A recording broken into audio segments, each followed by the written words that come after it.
If you'd like to see how I made this delicious, super moist vegan banana bread, keep watching.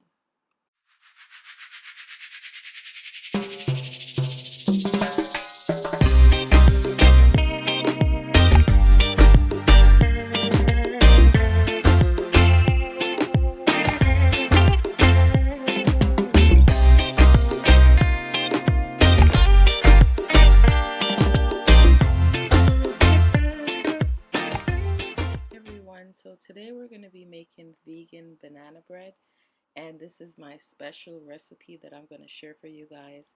And all the ingredients is going to be found in the description box with all the measurements. So for this recipe, we're going to use 4 super ripe bananas. So you want to make sure the banana is ripe before you use it, and that way you get a nice and sweet banana bread. So, and after we put all the bananas into the container that we're going to use, we're going to make sure everything is mashed completely. So you want it to be fine, but you can still have a little bit of chunks inside, and that's fine.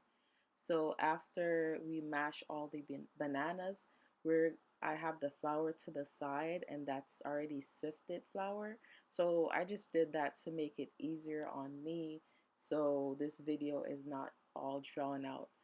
So I sifted the flour, and I have sugar over there, and I also have vegetable oil. So for the vegetable oil, we're going to use about a third a quarter cup of vegetable oil.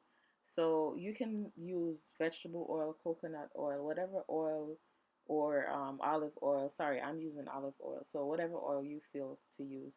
And we're going to use vanilla extract. I'm using imitation vanilla extract, but if you want to use the pure vanilla extract, that's totally fine.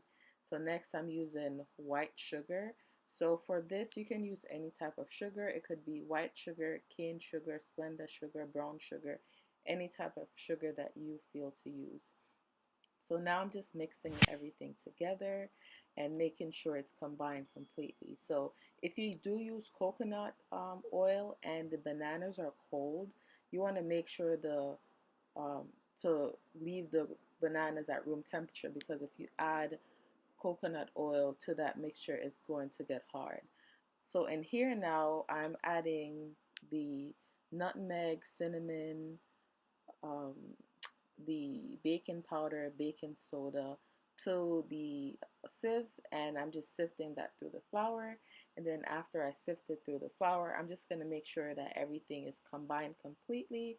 And this is definitely an important step in the process. You don't want to not mix it, and then the banana bread is not going to turn out fine. So don't skip this step. So now that the flour is combined, we're going to add that flour mixture to the mixture with the bananas.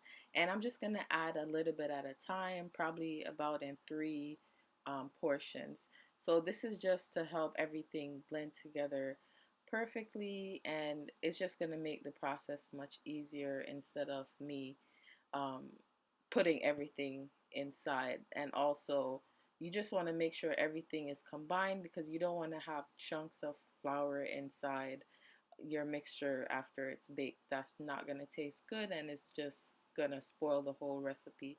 So combine everything completely. So this mixture makes about a 9-inch banana bread. So we're just gonna get our bread pan that we're gonna use, and we're going to get some wax paper. So right now I'm just measuring out the wax paper to the measurement of the pan, as you see in the video. So just follow what I'm doing. This is the best way for me to measure the wax paper out.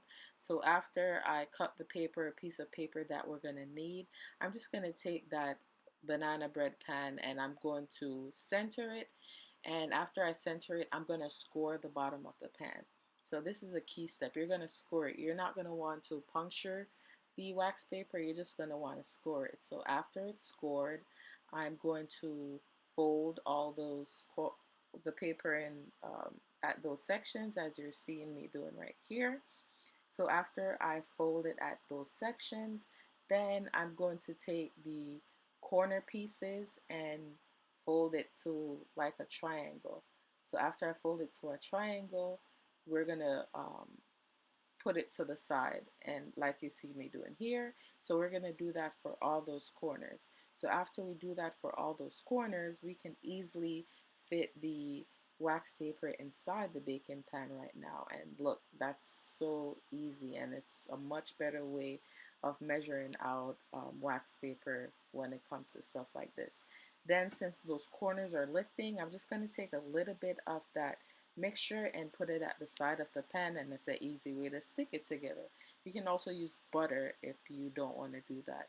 So then I'm putting everything in, and at this time the oven is already preheated to 350 degrees. So by the time I do this step, everything should be ready to be put in the oven.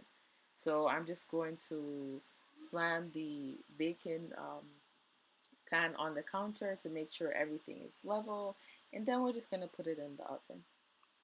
So this is how the banana bread is looking after it came out of the oven, and it's looking delicious. And I cooked it for about 45 to 50 minutes. So you're going to want to check it at the 35-minute mark, by the way. So now I'm just going to cut a piece of the bread just to show you guys how the inside looks, and trust me, it's delicious and it's moist, and it's just everything that you want in your life. And why not make this recipe and leave the cows out of it, you know? So, this is a good recipe to make if you're lactose intolerant, if you're vegan, even if you're non-vegan and you just want to make some banana bread. And for me personally, I don't like nuts, so I don't put my nuts in my banana bread. But you can do what makes you feel good, and you can put nuts or whatever you want inside. But look at how this bread is looking. Look how moist and succulent and delicious this looks. And that's just a piece of the banana that you see at the bottom, and it's just looking great. And to store this, you can put it in the refrigerator after a day or two.